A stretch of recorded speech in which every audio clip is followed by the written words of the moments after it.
What most people get wrong about how they should run their sourcing, it's all about getting to deals first. But I don't know if that's actually the thing that they should be focused on to improve their sourcing operation. Like IvyFlip has started flipping couches too. It's our third month. The first month we did about 2.7 thousand in sales. Second month we did 12,000. Last month we did 13,000. Now we're trying to figure out how do we take this to 40K, 60K, 100K. There are mileage tracking apps.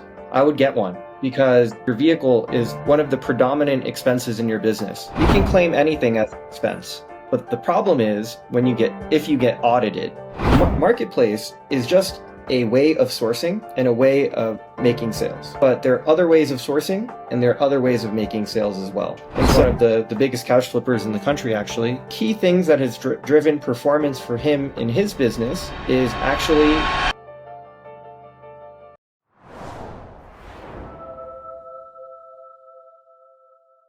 Hey Leon, thanks for hopping on with me again. How are you doing? Doing great. Good. So we spoke just the other month, and you reached back out to me saying that you had an update with how your business was going and that there were some things that you'd like to talk about. So I figured why not hop on again and see if we can figure some of this stuff out. So what's on your mind? Well, I just have a couple questions. The last time we met, I told you I have some goals for my business, and I was able to keep on the same line. The update is I increased my sales, and I have been exploring high margins, less couches, but trying to increase the value of them or the perceived value of them, and it has been working recently. But I have come with a lot of newer questions. Awesome. And just for anyone who's not familiar with your situation, you're based out in Vancouver. Yes. Vancouver, Canada. You are running a flipping business while also being a full-time student. Yes.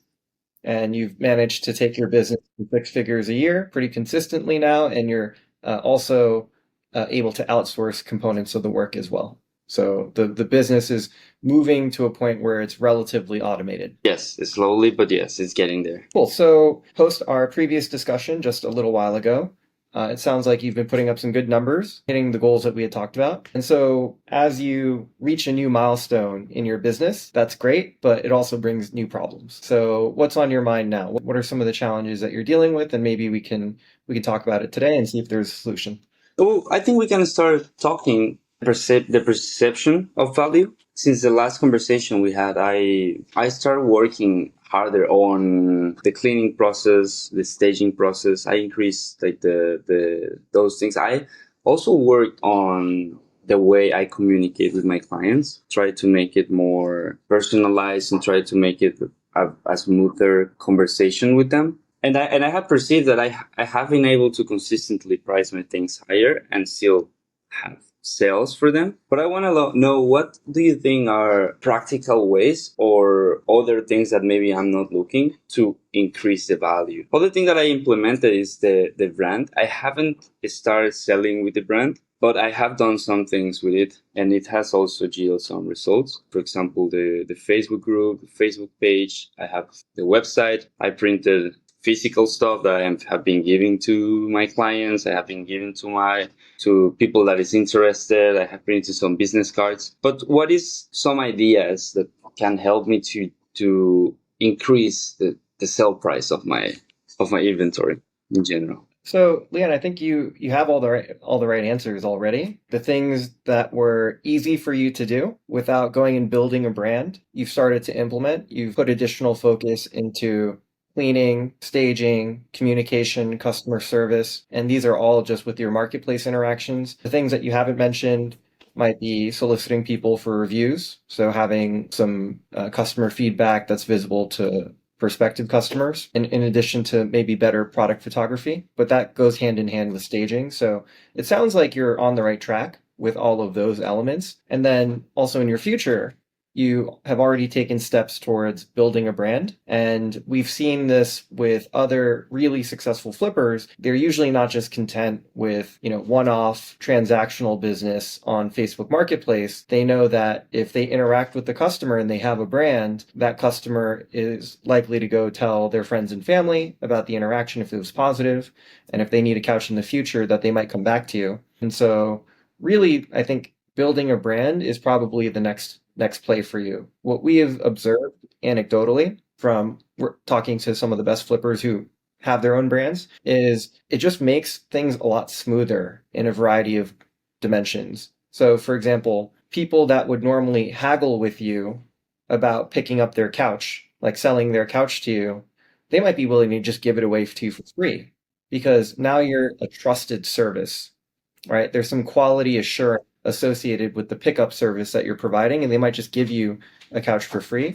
Whereas if they're selling it to you on Facebook Marketplace, they might price in the hassle that they're going through. So that's one example. Another example might be because you are a brand and maybe there are also some assurances that you provide, like, this is going to be refurbished, it's going to be cleaned, maybe you offer a return window, etc., that you're able to charge a higher price point for your couches and people be willing to pay it. And so there's a difference between selling a used couch on Facebook Marketplace, because people are ultimately looking for deals on Facebook Marketplace, versus someone who is willing to buy from a used furniture store, right? These may be the intersection between these two markets, but they're not one and the same. And if you move towards being a brand, you might open yourself up to a wider audience as well. So I think you're moving in the right direction. Yeah, because I have created all these things, but I feel like I haven't really leveraged them. But that's what I'm working in right now.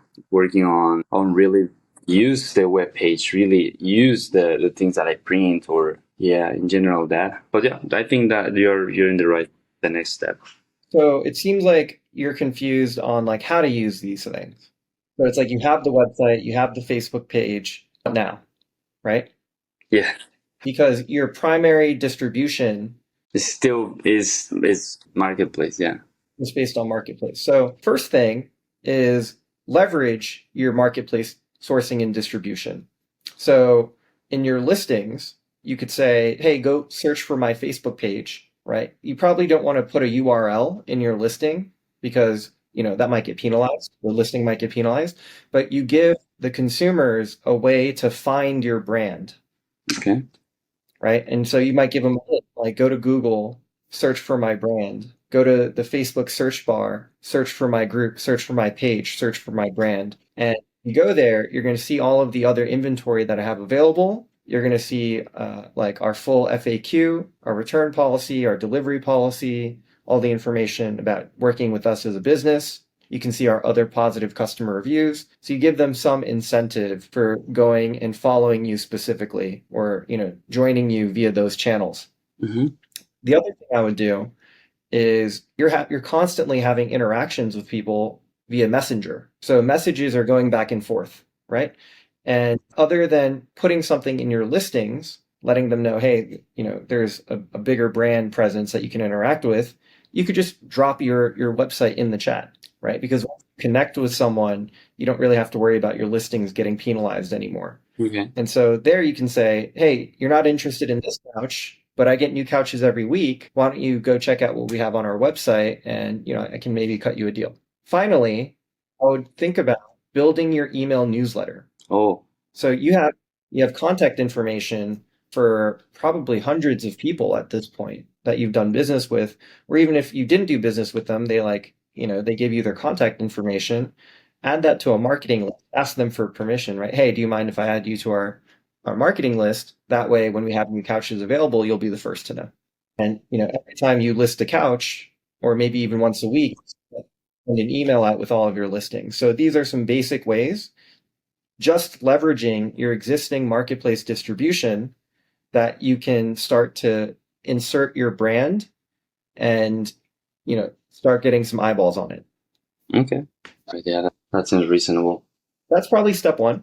Like when you think about like running a business, the marketplace is just a way of sourcing and a way of making sales. But there are other ways of sourcing and there are other ways of making sales as well. And so for you to be successful with your business in the future, you need to look at marketplace for what it is, which is just a channel for sourcing and distribution, but not necessarily the end all be all of your business, right? There are other things that you could be doing. Talking about that point, what are other ways, other ideas for that? For selling, I know you can use your web page, you can use like just walk-in people, that is like just walk-ins, or you can use Craigslist. But for sourcing, what could be other ideas? Yeah, so I know a lot of flippers who have success running pickup ads. They have a website, and just like Kayo or some of these other bigger used furniture retailers, there's a page on their website where you can submit a form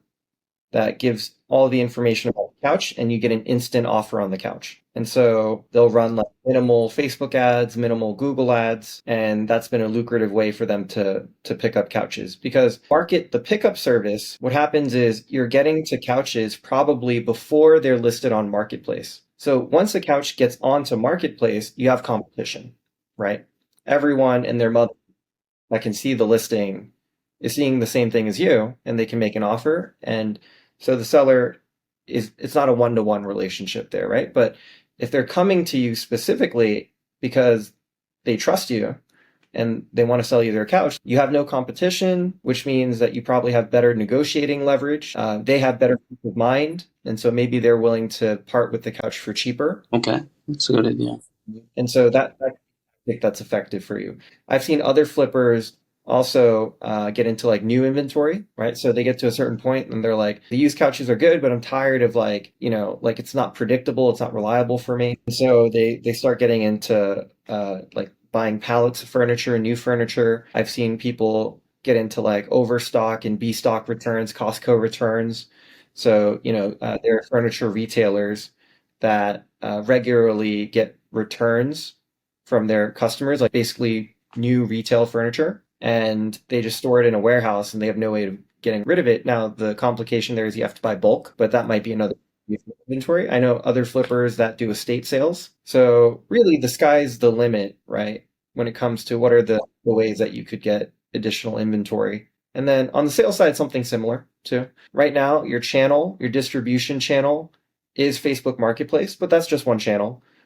You could be selling things directly off your website, e-commerce, people put a credit card down, no haggling, no back and forth. And you drive traffic to that via SEO. You could run Google ads, you could do content marketing, you could do Facebook ads, right? So these are future opportunities for you to look at and see if you can make some money there. You could get a storefront. I was talking with Nick Reichert of the Good Couch. He's one of the biggest couch flippers in the country, actually, and he's organizing a conference December 6th in Denver. And I saw the flyer for it the other day. There are going to be a lot of really good other reputable couch flippers in attendance and giving speeches, some of whom are IvyFlip customers as well. I think I'm going to make an appearance too.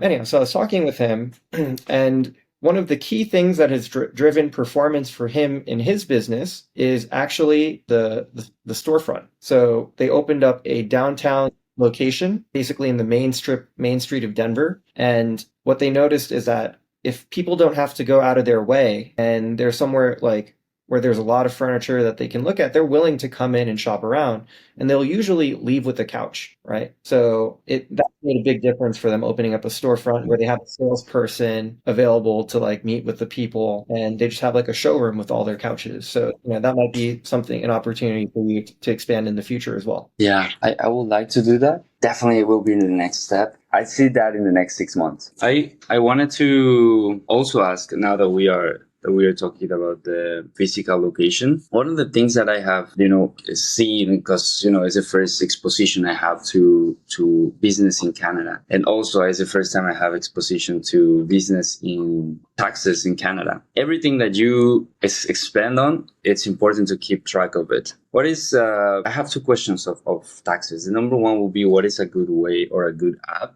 to keep track of all the expenses you do? And number two, how can you keep track of the expenses you do with your truck, if you have any insights of that, or your car, so you can prove them or you can use them? Because last year I think they told me if you don't check the kilometers that you do per day or something like that, you can't prove it. Right. You're supposed to build records if you want a mileage deduction. So first and foremost, I'm not a tax expert. So that's just first and foremost. Like, you got to take everything I tell you with a grain of salt. I am a business owner. I've been around the block a little bit. I pay taxes. So any perspective I give you is merely from that perspective.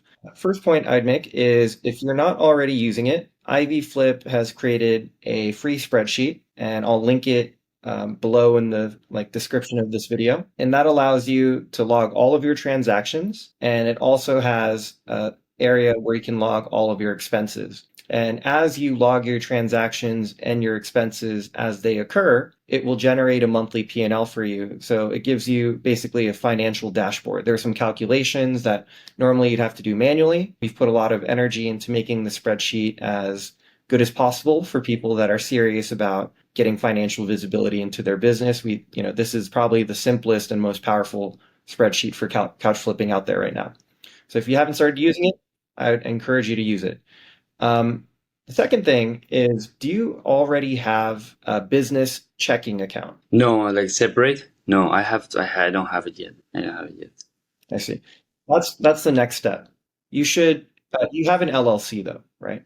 No, I don't have it yet. That's the thing. I will register, I think, next month. I see. Yeah, but that's one of the reasons I don't see the warehouse yet, because I have to first go through those steps. So that's the next thing I would do if you haven't already done it. Now you can, report this as 1099 side hustle income, but especially because I think you're outsourcing deliveries, right? You have a driver and people like a cleaner. Yeah. So these people are coming on premises to your storage unit, or they're getting into your vehicle, right? And having an LLC is important when you're involving other people because it limits your personal liability. So God forbid something happens, couch falls off, there's a car accident, right now you are personally on the hook, but insofar as you incorporate and you maintain that as a distinct entity from your personal finances, it protects you personally. So that's really something that is more long-term thinking, but important to think about. The other benefit is now you have clear separation of your finances. All of your business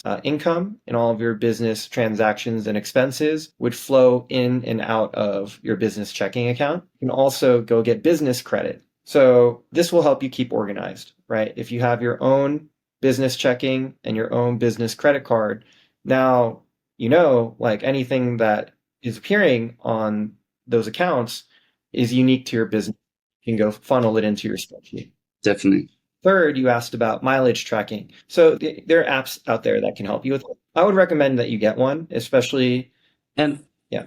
Okay. And I have to also, and I will have to keep all the gas receipts, physical gas, or at least a picture of them, right? That's kind of the minimum I have to. So you go get gas. Do you pay cash or do you put it on your card? Normally, I do both, like half a half. Sometimes I just pay cash, sometimes I do just card.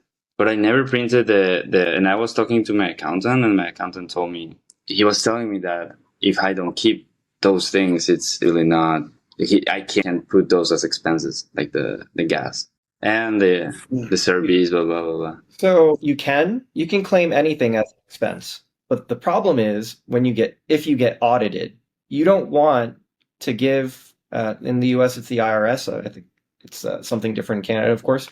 You don't want to give the IRS any red flags, any reason to look at your tax statement and be like, something's weird here.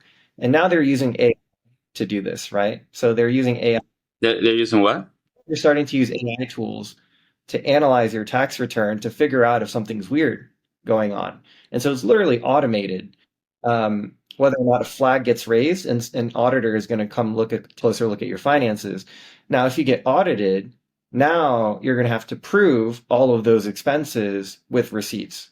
And if I don't, what happens? Because that's the thing, I don't have the receipt. What do you think is a wiser choice? To put, because I actually inquire in those expenses, to put them into my report, and even though I don't have the receipts, or to put it and just pay the extra tax? What do you think is that? It's really hard to say. Because it's, fuel for this household, fuel is a high expense. You put a lot of money on gas, and so it is a lot of expense every month that you have. So of course, if you have the chance to record it, you will. But at the same time, I never keep any record or any of that. Mainly because I was ignorant about, to be honest. But I will start doing that from now. A lot of people go through the same exact problem when they first start a business, right? And this is one of your first entrepreneurial endeavors. So, in a way, you're getting off easy, right? You learn this lesson early, right? it's hard for me to advise you on that. I mean, I know you're not just wanted to know like what do you think is some best.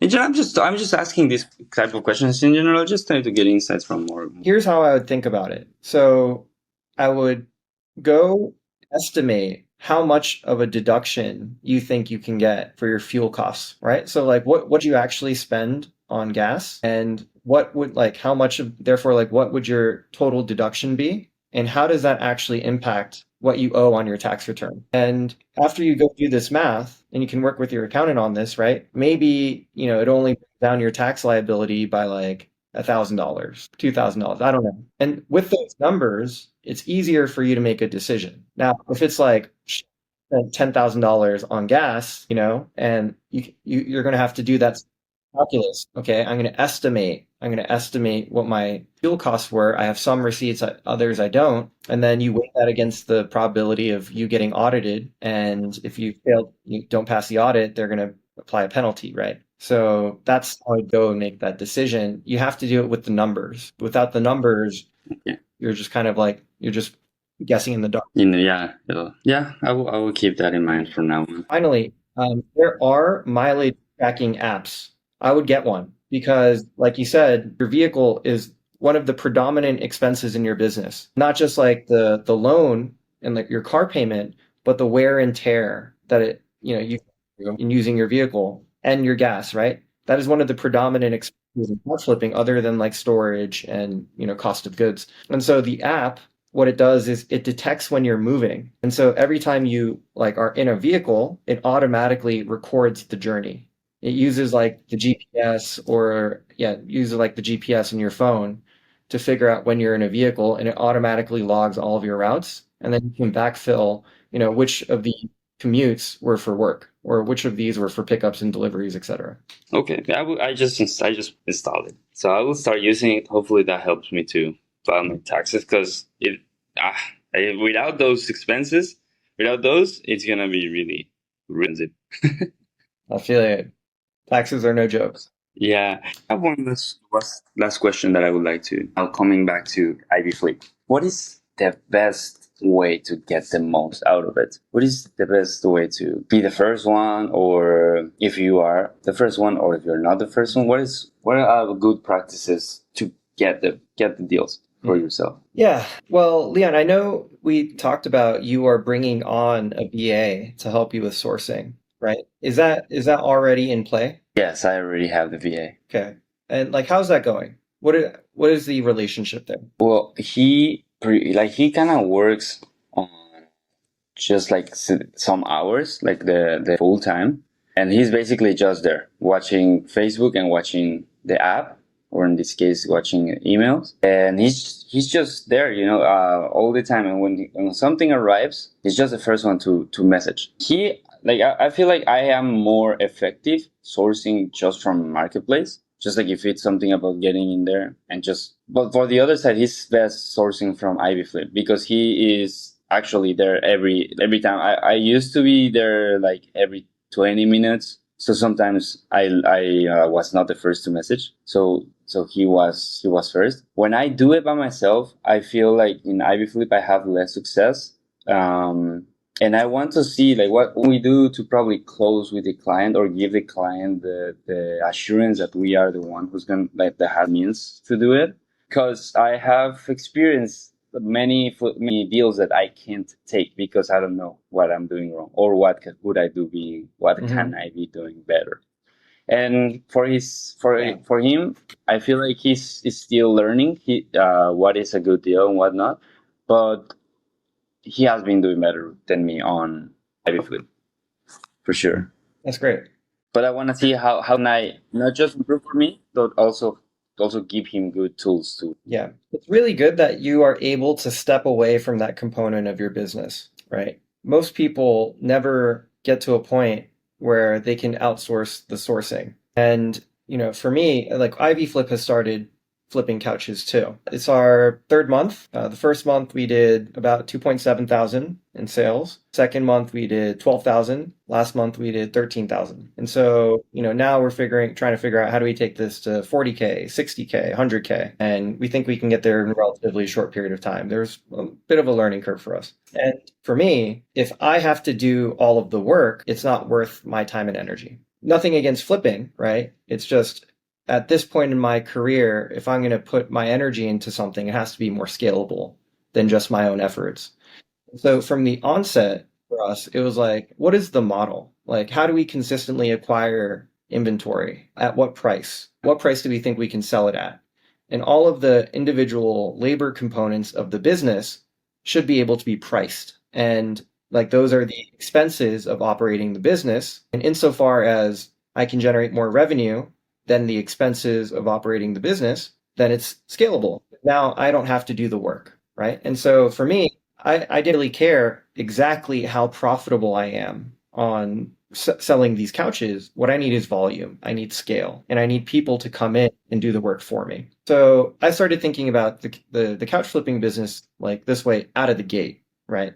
My intention, even though I was like in the storage unit, I was cleaning couches, etc., my intention was never to continue to do that for any extended period of time. Like I wanted to build the model and then get out. And so, we've been moving in that direction. The reason I bring this up is you've taken this step to bring in a VA to help you with the sourcing. And I think what most people get wrong about how they should run their sourcing, and this is going to sound funny coming from me because I sell the technology that helps them do this, is they think the way that they're going to maximize the success of their business, it's all about getting to deals first, right? Like when I talk to flippers, the most important criteria about why they use our technology, and there are a variety of other tools now that do sort of the same thing as us. I would say we have some different bells and whistles and a little bit of a different approach, but let's say fundamentally there are other notification tools, right? But the reason why people work with us is that it's like the experience. We have a mobile app, it's integrated in a single interface, and then also our speeds. So it's like the reliability, the consistency, and the speed, particularly the speed. Flippers really are focused on getting to listings first, but I don't know if that's actually the thing that they should be focused on to improve their sourcing operation. Because to me, getting to a deal first is kind of like finding the needle in the haystack. So the idea here is that everyone on Facebook Marketplace is looking for a deal. And some deals are easier to recognize than others, right? The best deals are easy to recognize. So you have like a couch that retails at $5,000. Someone's giving it away for free. It's in really good condition. Everyone can see that and see that it's a good deal. And yes, picking up a deal like that can help make your month, right? But that's probably not something that you should build a business model on. Why? Because it's sort of luck, right? It relies, even with a tool like ours, on being at the right place in the right. What I encourage our flippers to think about instead is what results do you think you can consistently replicate day in, day out? And that's really been the focus for us in our flipping business. It's like instead of trying to find the best couch deals and get there the fastest, it's like, what couches can I make $400 on? What couches can I make $500 on? And that's roughly the range that we shoot for, right? Any couch that we think we can make 400, $500 on, we'll pick up. And it's a longer term play, right? So we'll look at a couch, we'll pick up any couch that we think we can make 400, $500 on. Usually no love seats, 3-seaters and sectionals. We do a lot of 3-seaters in New York City, actually. Yeah, because apartments and all that stuff. Exactly. They're easier to move. Storage space is limited. So we actually do mostly 3-seaters right now. And this is, if you ask anyone else in the couch flipping world, it's all about sectionals. We've built our business in 3 months into a 6-figure run rate business on 3-seaters, And if I had listened to other people, I wouldn't have gotten there, right? We figured that out by looking at the market and making observations. Here's what we think can work. And we tried it out. We experimented. It worked. So just to wrap up the thought here, we'll pay for a couch if we think we can make $500 on it. Why not? Yeah, makes sense. And we will also engage in long-term negotiations with people. So we'll look at a couch that is priced out of our range. Like, so we think we can sell it for 800, but the guy is listing it at 700, right? So in order for me to buy that couch, I need to pick it up for $300. Now, I will message that guy and I'll tell him, hey, we're a couch flipper and we're not going to give you the best price, but here's what we can do. You'll have peace of mind. It'll be a professional service. Our guys will come pick it up. You know, you got to get this out of your apartment before you move. And if you can't sell it, yeah, if you can't sell it before your move out date, keep us in mind. And you'd be surprised at the number of people that come back to you to take you up on that offer. So for us, it's really not about getting to the best deals at the moment that is posted. If some of those come our way, great, but that's not a business model for us. So our focus is a little bit different.